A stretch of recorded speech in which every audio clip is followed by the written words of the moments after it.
Here মাঝে লুকিয়েছিলেন দেখতে আমি পাইনি তোমায় দেখতে আমি পাইনি বাহির পানে চোখ মেলেছি বাহির পানে আমার হৃদয় পানে যায়নি আমার হিয়ার মাঝে লুকিয়েছিলে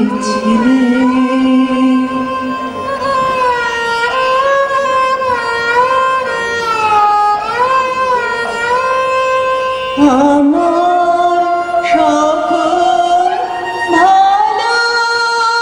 ভালোবাসায় সকল আঘাত সকল আশায় আমার সকল ভালোবাসায় সকল আঘাত সকল আশায় তুমি ছিলে আমার কাছে তুমি ছিলে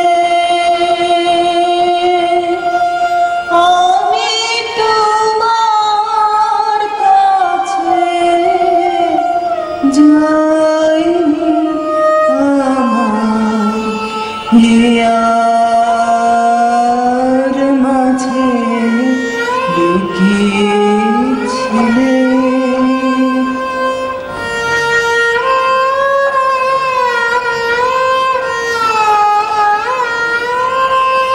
তুমি মোর আনন্দ হয়েছিলে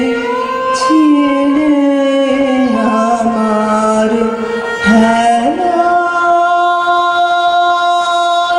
তুমি মোর আনন্দ হয়েছিলে আমার হেলায় আনন্দে তাই ভুলেছিলে আনন্দে তাই ভুলেছিলেন কেটেছে দিন হেলায় গোপন রহে গভীর প্রাণে আমার দুঃখ সুখের গানে গোপন রহে গভীর প্রাণে আমার দুঃখ সুখের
উপস্থিত আছেন মার আরেক প্রাক্তন সহকর্মী শ্রী সমীক বন্দ্যোপাধ্যায়। আমরা সমীকদাকে অনুরোধ করছি একটু স্মৃতিচারণ করার জন্য। ভামতীদের সঙ্গে শেষ দেখা হয়েছিল কয়েক মাস আগে, বেশ কয়েক মাস আগে, পাপড়িদির বাড়িতে, শ্রীলাল সেনের বাড়িতে। আর অনেকক্ষণ ধরে আমরা শুধু পুরনো পাঠভবন নয়, আমাদের বন্ধুত্ব, আমাদের সহকর্মী জীবন যেখানে শুরু হয়েছিল সেই সাউথ পয়েন্টের দিনের কথা নিয়েও কথা হচ্ছিল। কিন্তু সেই সন্ধ্যাটা সবচেয়ে স্মরণীয় হয়ে আছে এই কারণে যে ভামতীদি সেদিন নিজের একটা লেখা পড়ে শুনিয়েছিলেন। সে লেখাটা টুকটুকদি সম্পর্কে। একজন সহকর্মী কাছ থেকে দেখা, শুধু দেখা নয়, আমাদের সকলের মধ্যে যেটা গড়ে উঠেছিল যখন পাঠভবন বিদ্যালয় তৈরি করবার উদ্যোগ আমরা নিই, উদ্যোগটার একেবারে প্রথম দায়টা ছিল উমাদিরই। তারপরে মঞ্জুদি, ভামতীদি, নিরঞ্জন সেনগুপ্ত, আমি, পার্থ, শিবানী, আমরা কজন এসে পড়ি আস্তে আস্তে, এবং দীর্ঘ একটা আলোচনার মধ্য দিয়ে এই স্কুলটা তৈরি হয়েছিল। আর সেই স্কুলের সঙ্গে আমার কোনো সম্পর্ক নেই, কোনো যোগাযোগ নেই,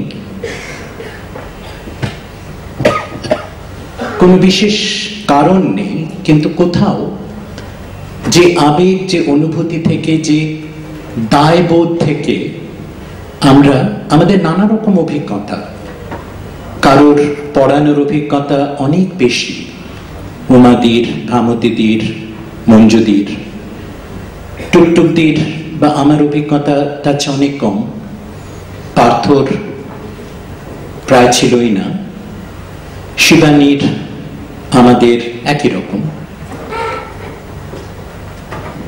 কিন্তু শুধু তো পড়ানোর অভিজ্ঞতা নয়, আমরা তো সত্যি ভাবিনি যে পাঠভবন শুধু একটা স্কুল হবে, শুধু শেখানো পড়ানো হবে।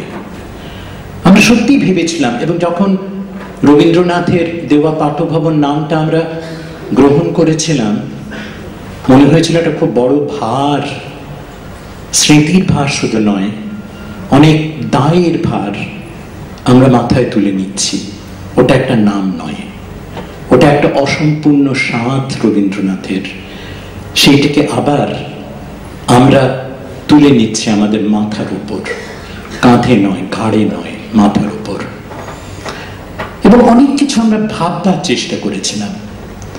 স্কুল যখন শুরু হলো, তার অনেকগুলো আমরা আয়ত্ত করার চেষ্টা করেছিলাম, আত্মস্থ করার চেষ্টা করেছিলাম, নিজেরা শিখছিলাম পড়াতে পড়াতে।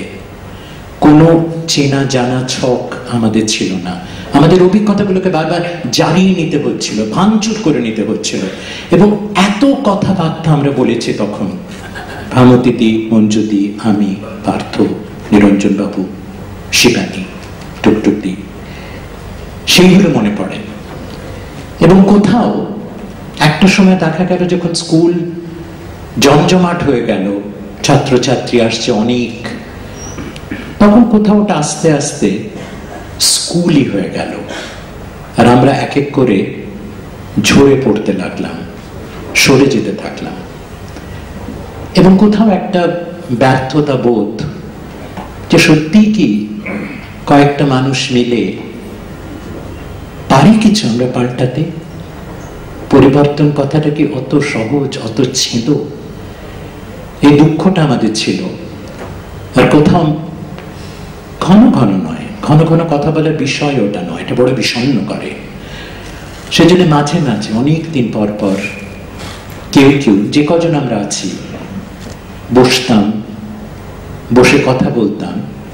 আর তার মধ্যে ভামতীদির ওই আশ্চর্য সুন্দর লেখাটা টুকটুকদিকে নিয়ে, সেইটি মনে পড়ে। নমস্কার।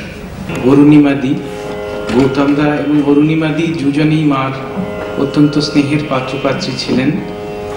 আমরা একসময় তাদের বিহান পাঠশালায় নৈহাটির বাড়িতেও গিয়েছি।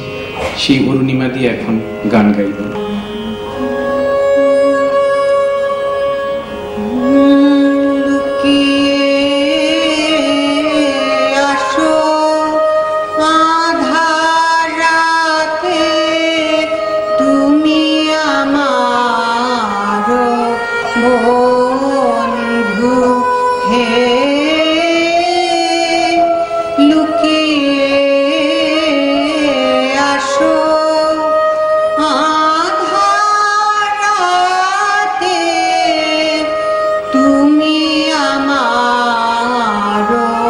বন্ধু হে